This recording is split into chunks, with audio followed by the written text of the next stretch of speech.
Hey everybody, and welcome to another edition of Where the Heck Are the Albans? And where the heck are the Albans? We're at home right now. Got a lot of things to talk to you about, but I am going to save that for the next vlog, okay? That's probably why you haven't seen us just for a little while. Had a whole bunch of different issues going on medically and things like that. So, but I had one in the vault, and it was our trip to the Miller Brewing Factory up in Milwaukee, Wisconsin. So, without further ado, here is that video, and I will apologize. Parts of the video are going to be a little hard to hear. There was a lot of traffic going on. You got the factory in the background, things like that. So I do apologize for the volume if it's hard to hear. But hang with us, and I'll talk to you at the...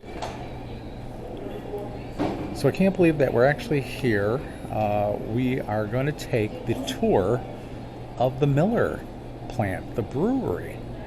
We got a great gift shop over here that we'll see in a little bit. But here we are at Miller.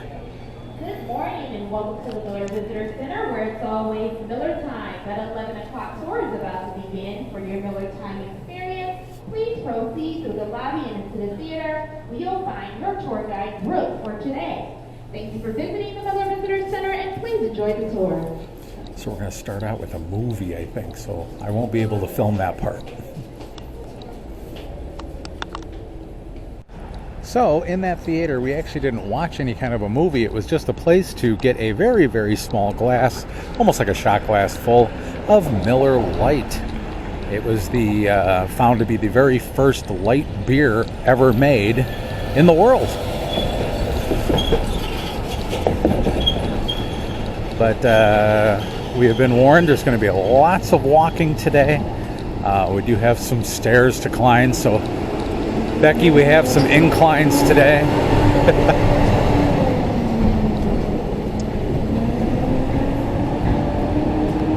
But we are going to be seeing a lot. The packaging plant, the actual brewery itself. Look at that big bottle of High Life. That is Becky's beer of choice. The champagne of beers, Becky. So this is the South Packaging Plant right here. But yeah, I mean, all these buildings here, this is all the brewery and everything. So this is all owned by Miller. So this is the beer bridge. And beer actually goes across that on a conveyor belt. They call that the eighth wonder of the world. I like that they have their own doctor's office here. Safety and health services. The horse stables. Breweries at the time needed to deliver their kegs and bottles via horse-drawn wagon. So Miller had about 125 horses at the time, which is why the building is so large. So the wagons were parked on the first. The horses were then walked up through a ramp on the second floor. And then the hay and oats were on the third floor, which wasn't a really good idea. So they had to raise it by block and tackle to get the oats through the windows. Wow. Today is now just used as a meeting and event space. Miller Brewing Company and its employees, they got plaques up, but I got to keep up with the tour. Luckily, our tour is only a few people. It's going to be a total of 6 people, and our tour guide, Brooke, who's very, very knowledgeable about all the doings around here.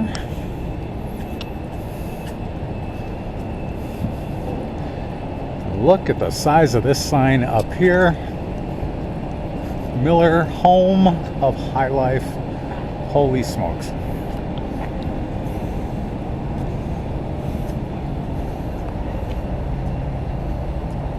It's like a city in here. Yeah. There's a brew house.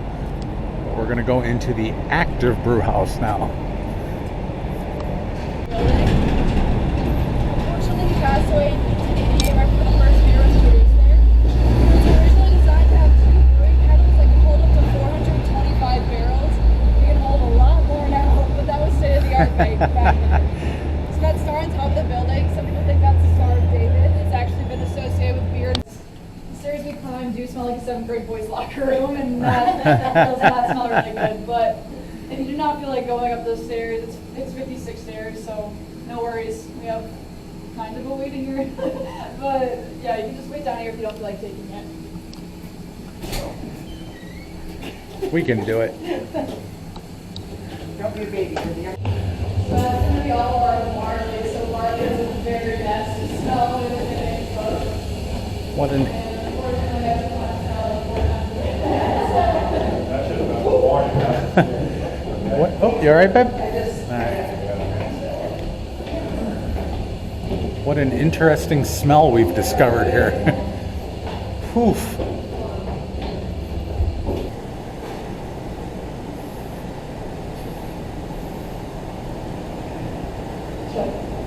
Welcome to our brew house. I like to say this is where the magic happens, right?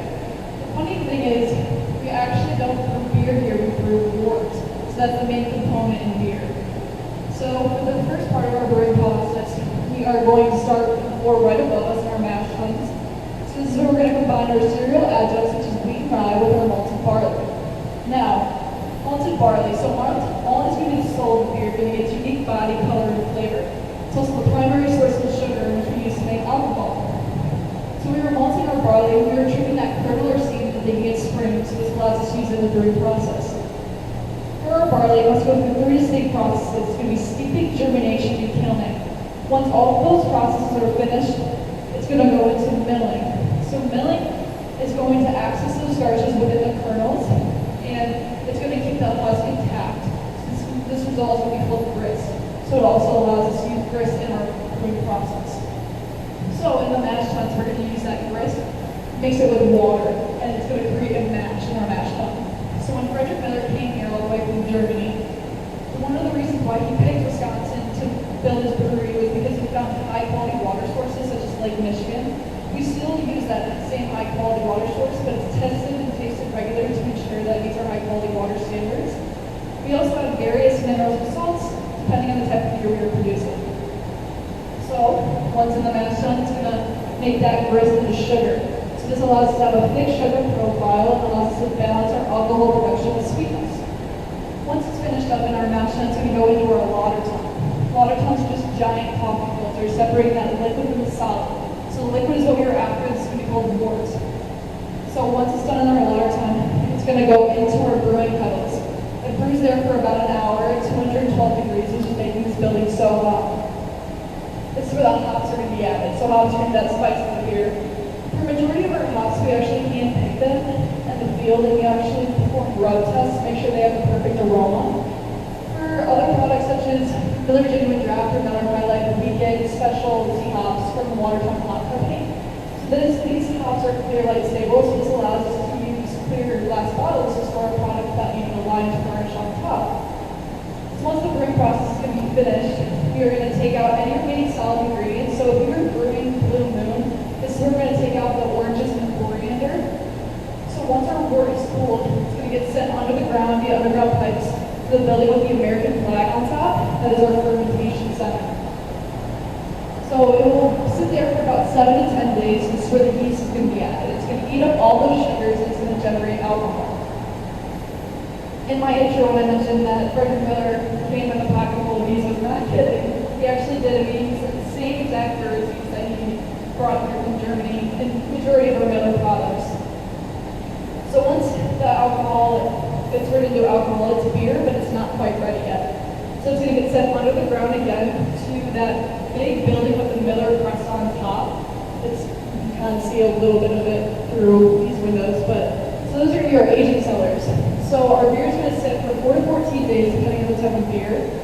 For Miller Lite, it will sit anywhere from 3 weeks to 1 month because it has such a delicate flavor profile. So we need it to sit longer to make sure that it's very consistent batch to batch. So once it's finishing in our aging process, it's going to go to a process called finishing. How clever. So it's going to get set out on the ground again. It's going to go to our self-packaging plant or north packaging plant. It's going to get sent into our fillers. So this is where we're going to can, bottle, keg our beer. And then the last stop is going to be set on a truck to delivery, and it's going to end up in your fridges.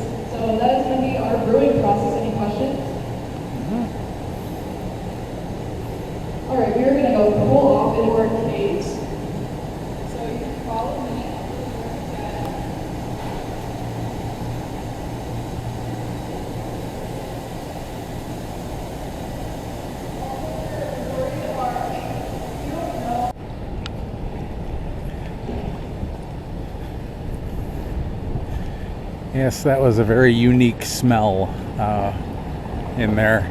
She said it's basically the oats and the barley that you're smelling.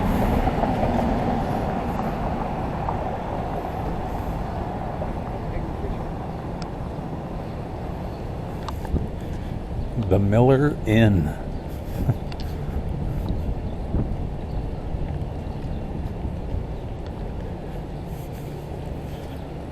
Oh, there's an incline, Becky. A lot of inclines. Not just stairs, but you know, we just tackled 56 steps. The historic caves. What?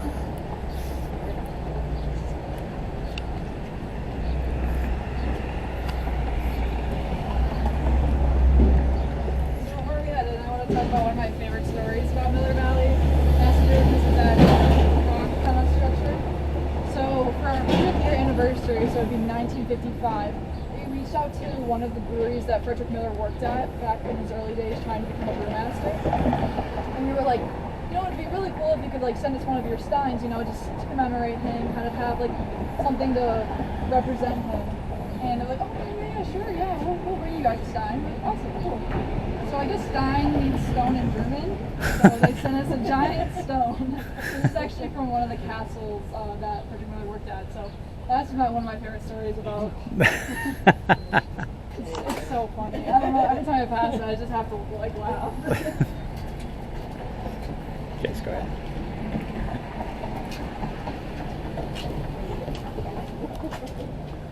You're right. It's a little darker, so just watch that.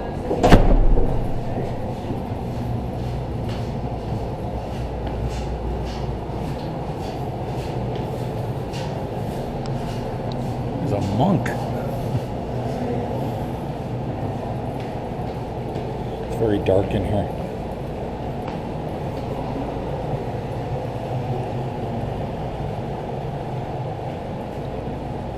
Oh, look at all the little stories.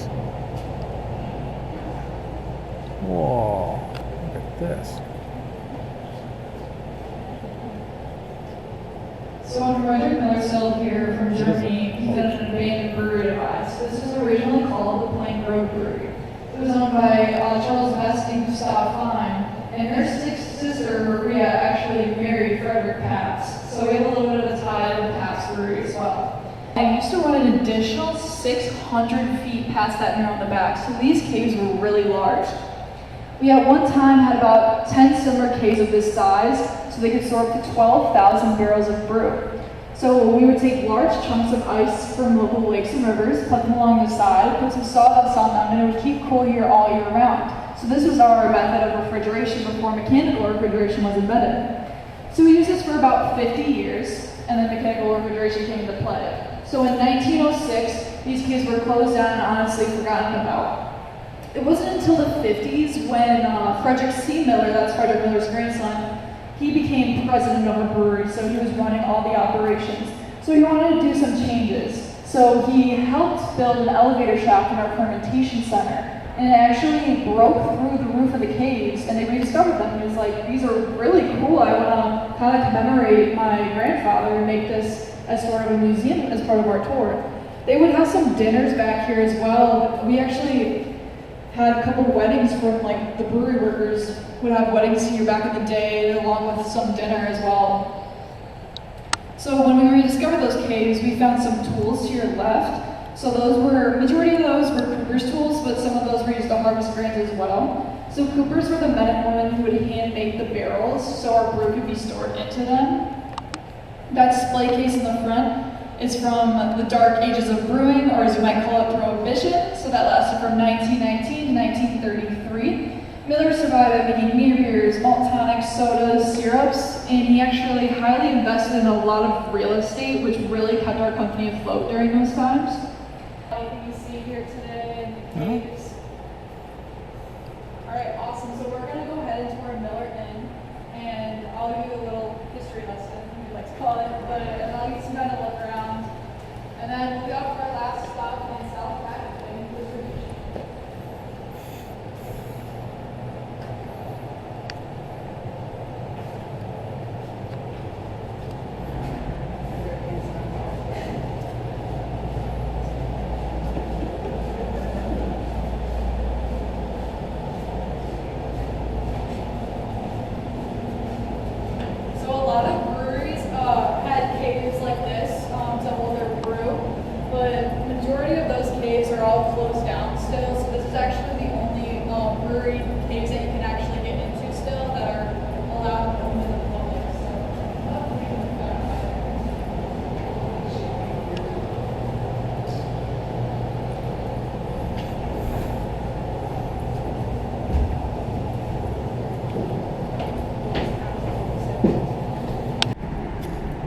Well, the caves were cool.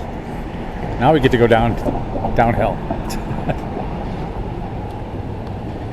So that's where we just were. We're up there.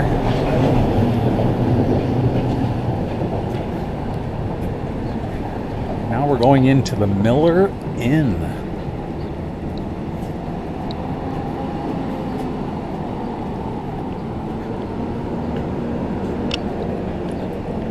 Thank you, sir. Oh, look at this. 1892. So what I mentioned earlier, the Plank Road Brewery. So this is where the original Plank Road Tavern was on the site. So the Miller family tore that structure down and built their own wood structure. So this is where beer flowed freely. Brew workers, residents came from all over to enjoy their Miller beer.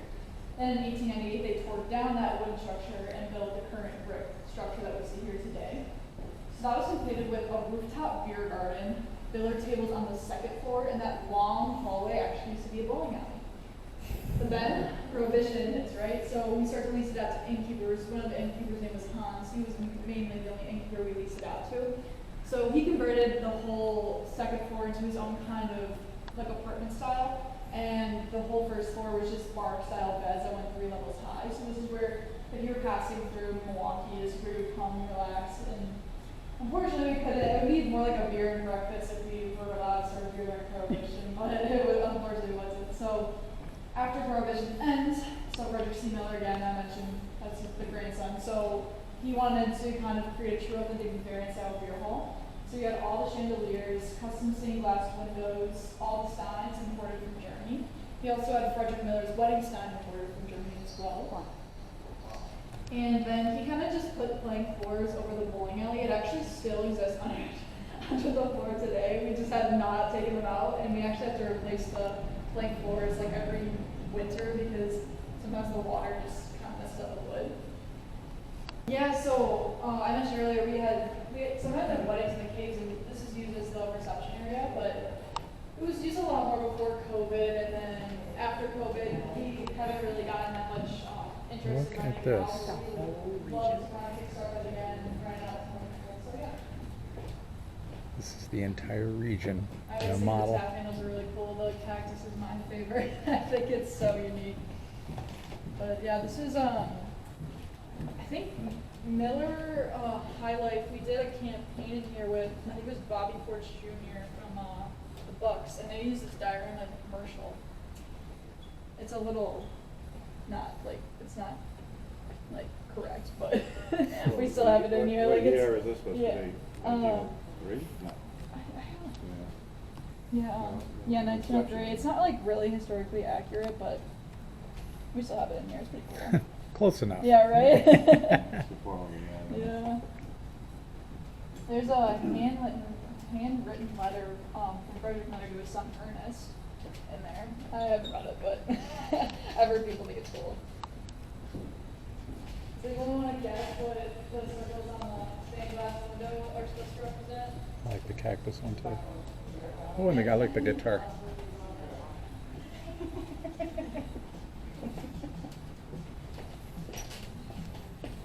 Did you hear that? Hmm. The circles in the glass Yeah. are a representation of what, Jeff? On the bottom of the beer bottle. Oh, look at that. Okay. I've seen often.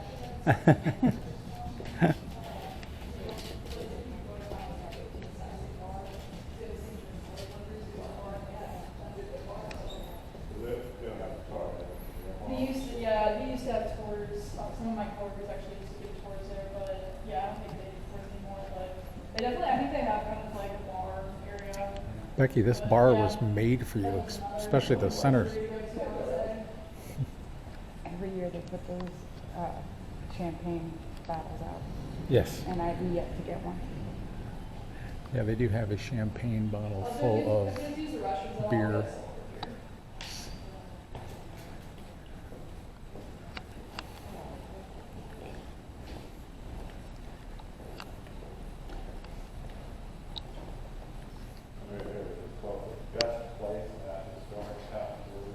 Okay, yeah. Yeah, and where they were sitting here and stuff, of course. Yeah. Because it's just like sometimes really. I love that they call this the Miller Valley. It's in between the street, between all the buildings.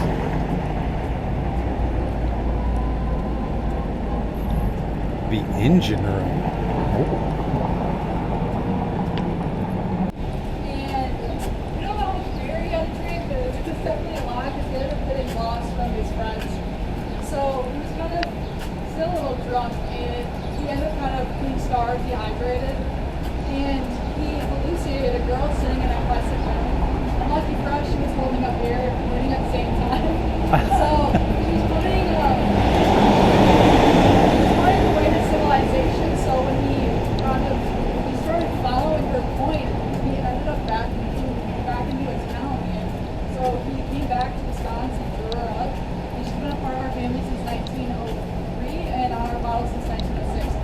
So yeah, a lot of people think she dresses as a witch as well, but she's actually dressed as a Milwaukee. Because back then they used to really like celebrate horses. So, and many people don't know if it was his granddaughter or daughter, but no one could ever really figure it out. But yeah, she's just kind of been a symbol of our little town. What'd you say? Oh, AC Paul. All right, she's taking us to a place that says no trespassing at any time.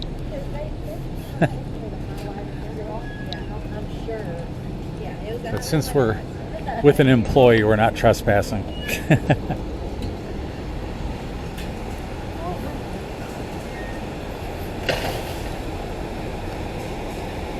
Just stick to the tour route and you'll be fine. The smell of chlorine walking up the stairs. I like to joke that is our company's swimming pool filled with beer. Fortunately, that's not the case. We actually use chlorine with soap to lubricate our lines, so you might see some of that. No, it's not beer. It's just soap with water. So out these windows, you're going to see our canning line. So we have 3 in this building, and they can produce up to 350,000 cases per day. Over in North Packaging, which is across the street, we have 2 bottling lines, 1 can line, 1 keg line. Our bottles can run up to 1,200 per minute, and then our cans can run up to 2,000 per minute. We can also produce 12,000 kegs per day. We also have 60% of our production is going to go into cans, and then 30% goes into bottles, and that last 10% is going to go into our kegs. We can also produce up to 10 million barrels of beer per year, which is equivalent to 31 gallons per barrel or 14 cases per barrel. So we are producing a lot of beer. The smell of chlorine walking up the stairs. I like to joke that is our company's swimming pool filled with beer.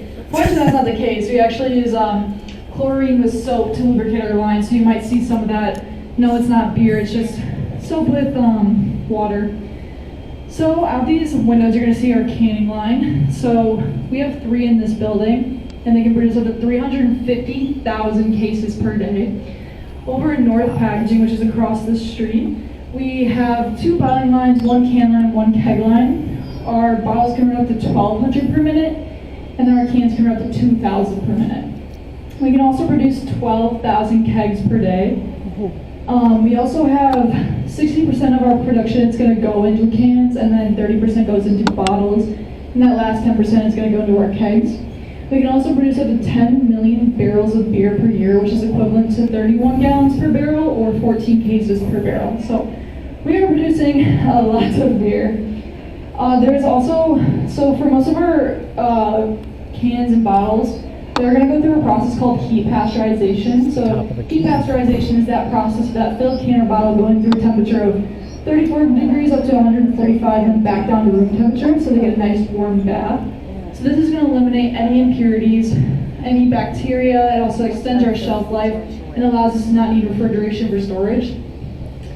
Other products such as Miller Genuine Draft and Miller 64, which I actually recently just found out that Miller 64 is Miller Genuine Draft Light. I had no idea, so if that's a new fun fact for you guys, then that's great. So they go through a process called cold filtration. So it has the same effects as heat pasteurization, but since it's draft beer, we wanted to kind of remain cold, never going through a process of raising the temperature.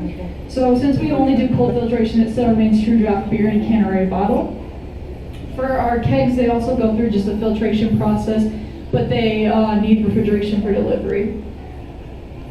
Miller also invented freshness coding, so that's that 7-character code. The first 3 are going to be the month, next the day, and the last 2 are going to be the year. It can be found on the neck of every bottle, bottom of every can, inside of every case and/or keg. There's also another code on all of your Miller products, and to know if it was made here, it's going to say A, and it's going to say 1010. So if you ever want to check that out, if you get a beer or anything like that, if it says A1010, it was made right here in this facility.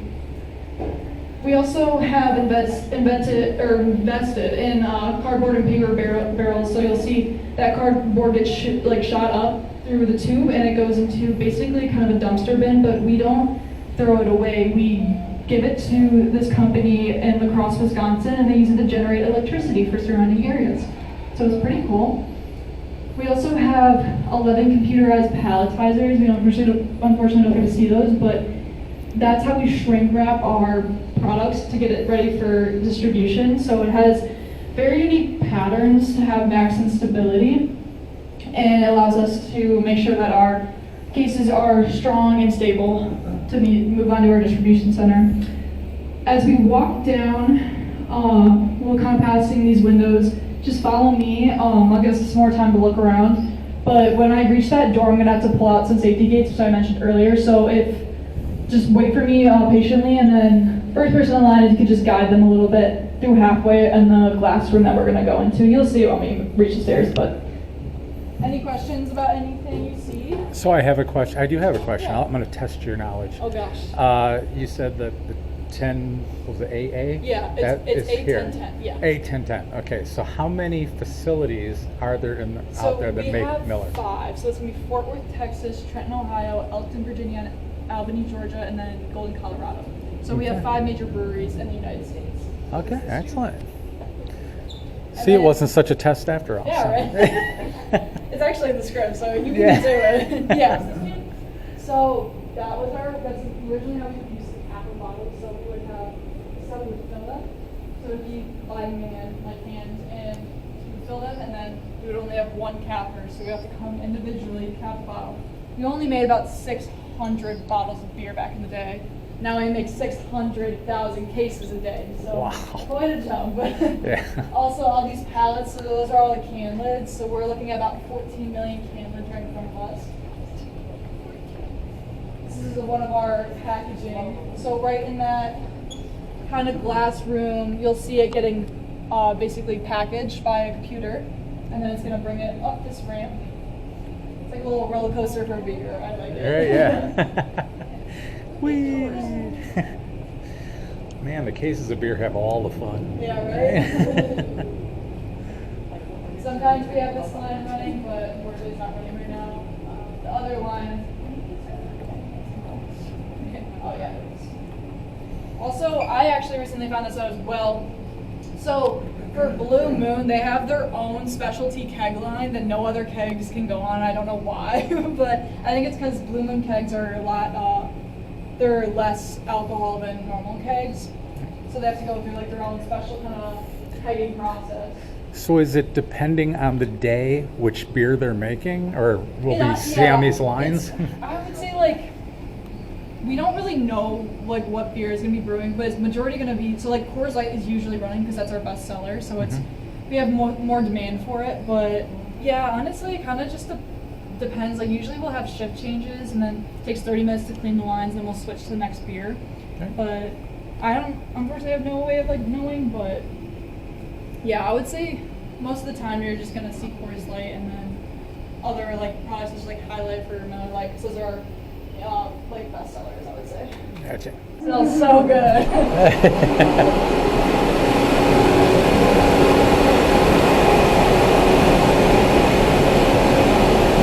That does smell good.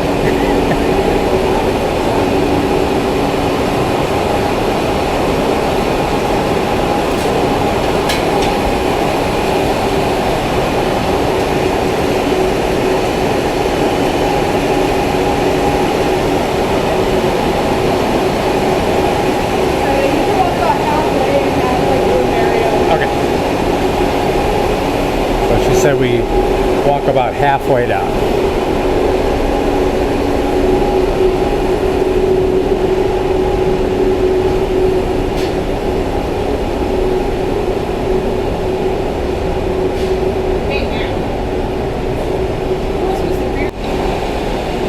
Look at the size of this place. So does anybody put a glove on a beer bottle just for fun and let it go through like Laverne and Shirley? Look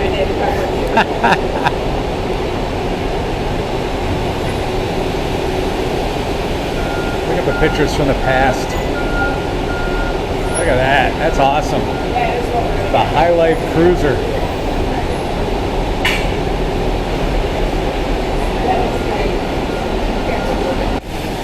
Look at, here's the Miller Lite race car.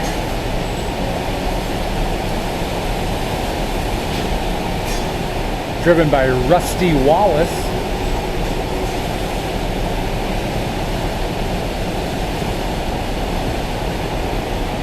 All right, here we go.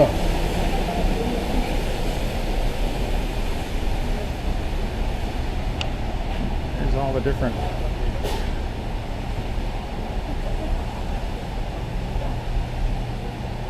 Topo Chico. Obvious reasons. So our campus sits on 84 acres, housing 80 buildings. So we're standing in the largest of those buildings, standing at 200,000 square feet, which is about 5 football fields. Region, and then the last 40%. Any guesses?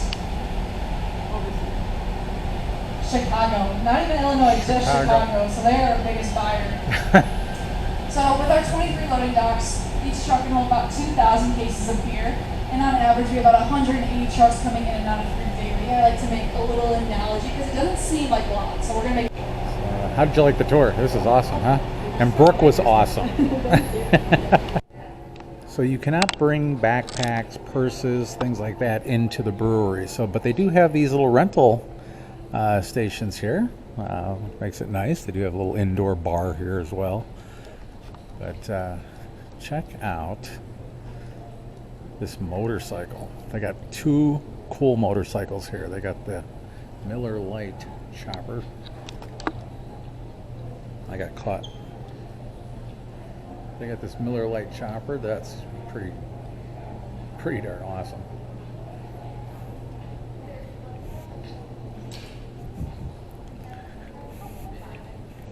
And then they got the Miller High Life chopper.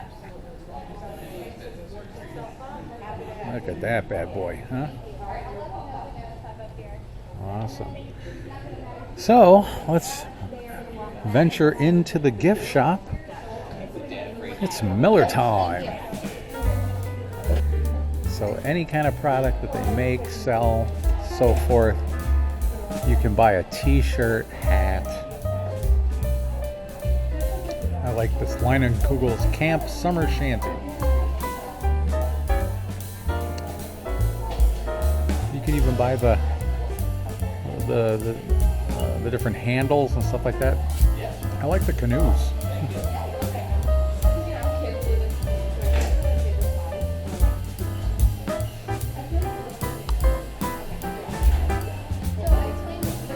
I love this t-shirt right here. The beer refreshing hams.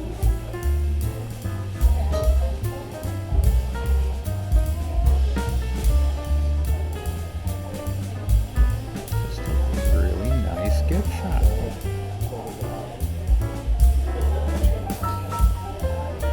You name it, they got it here.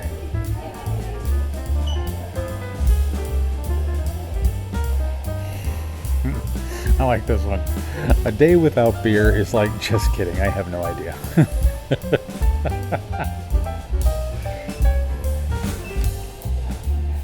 Well, hey there.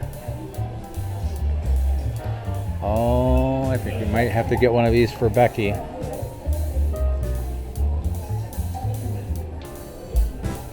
That is pretty awesome right there. So these are $5.95 for a magnet. Looks like any of the magnets you can get. That's pretty cool. These are Christmas ornaments, and they also have patches too. So what you gonna show me over here, Beck? Oh, they did highlight them. Well, you gotta have beer and nuts, you know. Well, they have like a peanut mobile going around. Oh, they do, really? Okay. So over here's the High Life section. Superior in quality, Miller High Life beer. And they got shirts and sweatshirts. And I like this button-down shirt. Oh man, that feels nice. And I like this sweatshirt too. That feels really nice. I like the beer cozies, but I also like beer cookie mix. How about that? And they got oven mitt too. Okay, so I hope you guys enjoyed our tour of the Miller Brewing Company. Like I said, a little hard to hear in spots. I apologize for that. But we've got some big things coming up. So just to let you know about that. The next vlog, I will tell you just a little bit about what was going on medically and things like that. But we're all okay now. But if you like what you see, as always, give us a big thumbs up. Don't forget to subscribe down below if you want to correspond with us in any way, shape, or form. I will leave our P.O. box information down below. Also, if you want to see where the Albans have been, don't forget to click on the link I will leave below for the Where the Heck Have the Albans Been interactive map that Davey Sitter, one of our subscribers, so tirelessly keeps updated, which is awful nice of her. So, one of the things that we did miss on the video, they did have a beer tasting at the end. And for Vivi, because she's under 21, they do serve some cola beverages as well for the youngins. But hope you enjoyed this one. And we got, like I said, I'll talk to you again in another vlog coming up in just a couple days. And then over the Labor Day weekend, we've got some fun things that we've got planned. So we'll see you then. Talk to you guys later. Bye-bye.